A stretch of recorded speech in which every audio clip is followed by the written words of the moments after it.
This 5-step sales process generates over $17 million a year in sales for our company, has generated over $60 million for our company total, and has helped our Painting Business Pro members sell over $1 billion in paint jobs over the last 10 years. In this video, I'm gonna break down each of the 5 steps in this really simple sales process, and for each step, I'm gonna point out a couple of the most important parts of that step in the process. And as we go, I'll also give you a couple things that you can implement right away to start hopefully improving your sales process. So I know this framework has made a huge difference for my companies. I know it's helped a lot of our Painting Business Pro members, and I hope that it will help you too. By the way, if you don't know who I am, my name is Eric Barstow. I'm the founder and CEO of Painting Business Pro, where we coach painting contractors to build multi-million-dollar companies. I'm also the CEO of National Painting Group, where we are building our own portfolio of companies where we acquire and partner with painting contractors who want to build their business to $10 million and beyond. I want to start by telling you a story about how I learned the sales process. So in college, I worked at a company called College Works Painting, which was an internship where college students would learn how to run a business. And I was an intern. I knocked doors, sold paint jobs, hired painters, managed projects, earned a profit, and learned a lot about business hands-on. And for the next 5 years, I coached and mentored other college students doing the same thing. So one year that I was a coach, one weekend, my team went out and we got 511 painting leads door to door in 2 days. The very next weekend, I would have to go and train these college students to go and sell their first paint jobs. So every single year, I would coach about 20 college students with no background in business and no background in painting. And for some of them, it was their first job. And in very little amount of time, I had to teach them how to sell a premium price paint job to these leads that they just got door to door. And time again, I would have college students go out and sell 50% of their estimates on their first day out and average anywhere from 30 to 50% sales rates with premium prices for their entire first year in business. If we can get these college students great at sales in a short period of time with no background in business and no background in painting, I know that we can do the same for you too. And that's what we have done for the last 10 years at our own company and through thousands of people that we've coached at Painting Business Pro. All right, so there are 5 steps to this sales process. And the very first step is what we call the initial phone call. That's the first contact with the customer. And the last step is closing and follow-up. And this whole process is based on something called field position theory. So field position theory basically says, let's imagine we're on a football field and we're starting at our own goal line. And every step of the sales process, we're moving our way down the field. Now, if you do a really great job in the first step, you make your way down the field. If you do a really great job in the next step, you get further down the field. And if you've done a really great job in steps 1, 2, 3, and 4, by the time you get to the close, you're walking yourself into the end zone. If you get to the end of the estimate and you are not even close to winning the job, you're basically throwing a Hail Mary and you're unlikely to score a touchdown. So this whole process builds on itself, starting with the very first step. So let's jump into the first step, which is the initial call. This is our first contact with the customer. It's when we're setting up the estimate. And the point of this part of the process is we want to be setting up an estimate that's bookable, and we want to set ourselves up to win.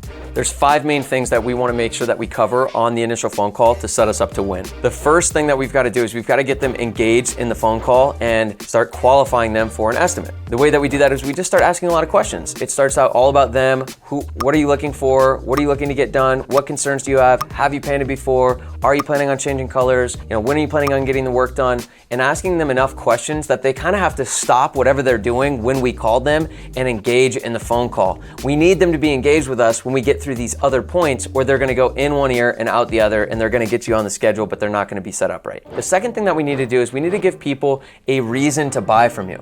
And the reason we have to do that is because most customers think they're getting an estimate and all they're doing is just getting a painting estimate. Like, we're just getting a quote. And they're very casual about it. They're nonchalant. They're not in a buying state of mind. They're window shopping and not taking your estimate seriously, which means you're unlikely to book your estimate when you're there. So we have to give them a reason to take it serious and a reason to buy. And we'll come back to that in step 4 of the process. So the third thing that we need to do is we need to set expectations for how the estimate is going to go so that our customers are prepared for how it's going to go. And when we show up, the estimate actually goes the way we say it's going to go. We tell customers that it's going to be about an hour and a half, an hour to an hour and a half. We need them for the first 20 or 30 minutes and the last 15 minutes of the estimate. At the beginning, we're gonna sit down, learn more about their project, their questions, their concerns, what they want, what they need. We're also gonna walk around the house with them so that we can look at the different problems around the house. We can make different recommendations. We can work up different options to get them exactly the paint job that's right for them. Once we're done with that, then we'll go and do our measurements and put the quote together, and then we'll come back in the end and run them through everything we came up with, make sure they don't have any other questions, make sure we got them what they're looking for, and see where they want to go from there. Does that sound good, Mr. Customer? And that's how we set expectations, so that when we get there, we can actually execute the rest of the sales process. Now you can start to see that if I'm not doing this first step well, then the rest of the steps we're gonna go through aren't going to go well, which comes back to field position theory. The fourth thing that we have to do is we gotta do our best to get all of the decision makers to actually be at the estimate. And we have messed with the way to do this for years, and we've landed on the very best way to phrase this that we get the most people to show up to the estimate. And so this is what we say. Hey John, before we set up the estimate, is there anyone else who will have any input on the estimate, the colors, or what's being painted? Says, oh yeah, well, my wife. Oh great, what's her name? Christina. Okay, great. Well, I'd like to set up a time where both you and Christina are available because we're spending a lot of time. It's a big investment, and I want to make sure I get you both exactly what you're looking for and answer all your questions. Can we try to set up a time that you're both available? Sure, we can try. Okay, great. Do you have a calendar handy? And it's word for word, that's exactly what we say. That gets us the best results with getting both people to attend the estimate, which is gonna make it a lot easier to sell once you get there, because now you've got customers who are committed, they're both taking time out of their day, you're giving them a reason to buy, and we're setting the stage to sell the job. And then the fifth thing that we do on this call is we give them one more reason to buy now, one more reason to take our estimate seriously on the day of the estimate, and we're gonna cover that in step 4. All right, now we're at step 2 of the 5-step sales process. Step 2 is the Q&A part of the estimate. Q&A obviously stands for question and answer. This is when we're asking a lot of questions, we're finding out what our customers need, and we're finding out what they want. In the sales process, you want to think of yourself as their trusted advisor. You're not someone who's trying to sell them a paint job. You're someone who's looking out for their best interests, giving them the best recommendations, and acting as their trusted advisor, the one with the experience, the one who's the professional, who's helping them get exactly what they need and they want. In order for us to be that kind of trusted advisor throughout the sales process, we need to know what they need and what they want and what's important to them. We're asking questions like, what's important to you? What are you looking to get painted? What questions do you have? What concerns do you have? Have you ever painted before? Was it a good experience or a bad experience? Do you have anything that's really important to you that we need to be aware of? When are you looking to get painted? What are you thinking about colors? Is there anything else you're thinking about painting? How long do you want your paint job to last? Are you looking for something just to try to get this house to sell really quick and clean up some of the touch-ups? Or are you looking for something that's gonna last as long as humanly possible? We need to figure out what their needs and wants are, which is gonna stage us for the rest of the estimate. So at this stage, we've done the first step, which is an amazing initial call where they're set up, everybody's there, they're there for the whole estimate, we've set ourselves up to have the estimate go right. Now we spend the beginning of the estimate really spending time on what do you need, what do you want, so that I can spend the next bunch of the estimate customizing the estimate, making recommendations to get you exactly what you need and exactly what you want, which it brings us to the third step in the process, which is the walk around. The walk around is when we actually take a walk around the house. If it's the interior of the house, we're walking around the interior. If it's exterior, we're going around the exterior of the house. During this part of the process, we are customizing the estimate to the customer. Now, you may have done this process hundreds or thousands of times where you've put together estimates, and you and I both know that almost every single estimate is gonna end up looking the same. They're gonna do the good prep work, they're gonna use this paint or this paint, they're gonna paint that, they're not gonna paint that. We know how it's gonna turn out, and the trap a lot of painting contractors fall in is they start going to estimates and just assuming that just because I've done this 1,000 times, you've done this 1,000 times, and since I know you're gonna want all these things, I just give them to you. We need to look at this from the customer's perspective like they've never been through this process before. The first thing we wanna do is educate them, customize them, and create value. So the way that we're gonna do that is every single thing that you could give them an option for, you're gonna let them know that there's options for this. For example, if we see peeling paint, we're gonna let them know this is peeling paint, this is what's happening, this is what's going to happen if you don't take care of it, this is what's happening right now, this is what I would recommend doing for it, We could do something else, but this is what I recommend. This is why I recommend it based on what you said you need and want. Would you like us to do that? And when we start to present to customers this educational piece of this is something that we can customize and this is the option I would recommend for you, would you like that? Your customer is going to have the experience of actually customizing exactly the estimate that's exactly for them. And they have the experience of, I've already been presented all of the possible options for an estimate, and this is the one I have chosen. They're less likely to say, we want to get other estimates because they already have considered all of the options with you and they've been educated. This process also builds a lot of trust on your behalf with the customer, and it also demonstrates that you really know what you're talking about, and they really do have the experience of you being their trusted advisor, and most people buy based on trust. So the second main point for the walk around is what can we customize? You can customize prep work. You can customize what's being painted. You could customize, hey, do you want to add an accent there, or do you want to take accents away to bring the price down? Do you want to add accents to bring the price up? Do you want to do a second coat here or a second coat there? Do you want to add in your deck? Do you want to do something unique with the spindles? Do you want to include patching that wall? So we can really customize based on prep work, based on what's being painted, different colors things are painted, and we can also just personalize the estimate based on their property. Like if they've got new plants and landscaping they put in, we can make notes of that. And we really want to pay attention to all the little details about this, make notes of those, which we're then going to transfer over to our proposal so they really have the experience of this was truly customized to me. The third main point of the walk around is we always say recommend. We never say what we do is, or this is how we handle this.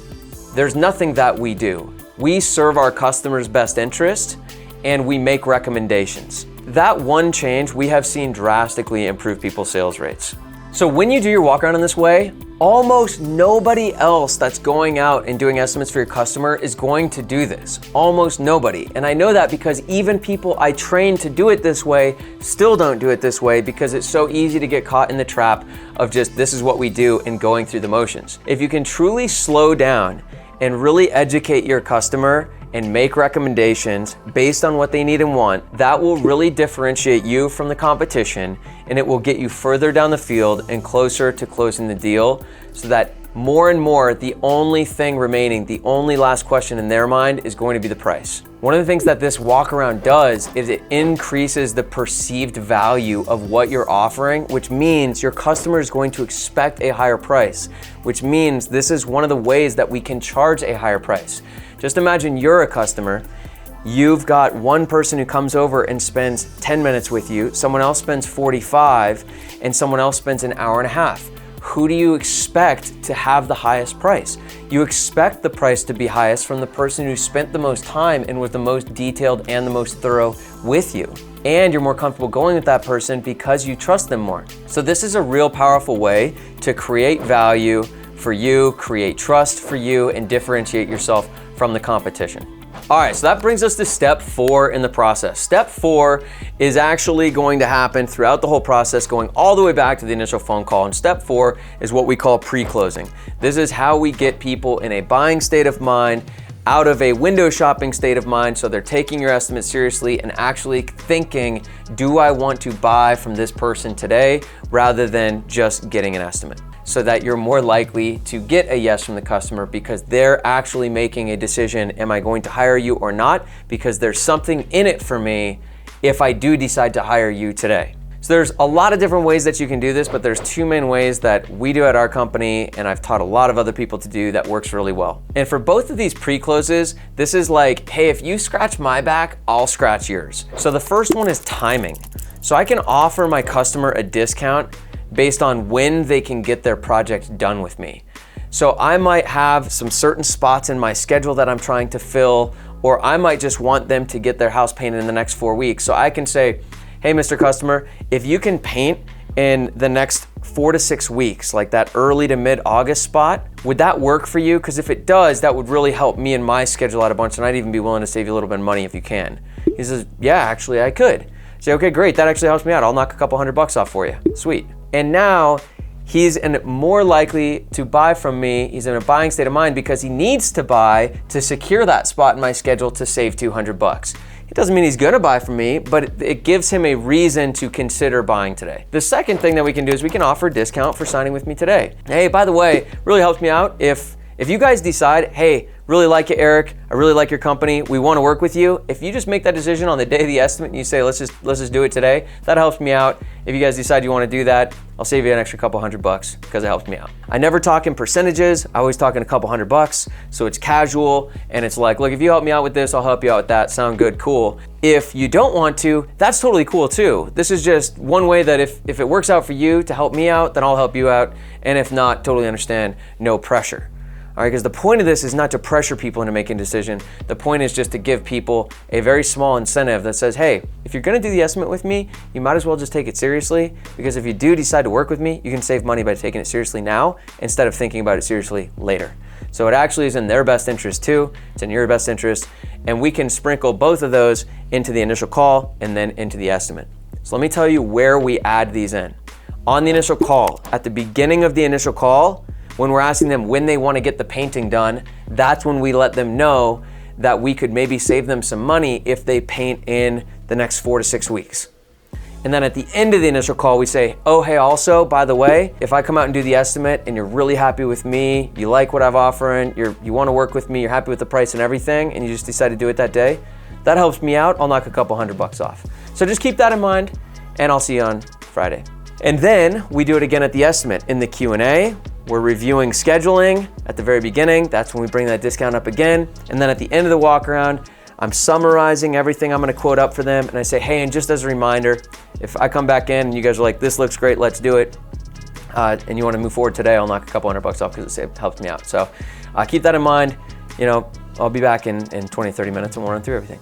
So now we're in this position where both customers showed up to the estimate, they're in a buying state of mind, we found out what they need and want, we've made recommendations about every single thing, we've built trust with them, and we're about to go in and they're like, we're either gonna decide yes or no today because we might as well decide today, and then it all comes down to price. And because we've done such a great job through the process, we should be right there on the goal line where all we gotta do is go in and do a good close. So that's the last step of the process, is how to close. All right, so step 5 is closing and follow-up. It's where we're gonna go into the house, we're gonna run them through our contract and our proposal and everything we came up with, we're gonna ask for the job, and then we're gonna have a conversation. They're either gonna say yes, or they're gonna say no for now, and then we're gonna set up a follow-up system in place.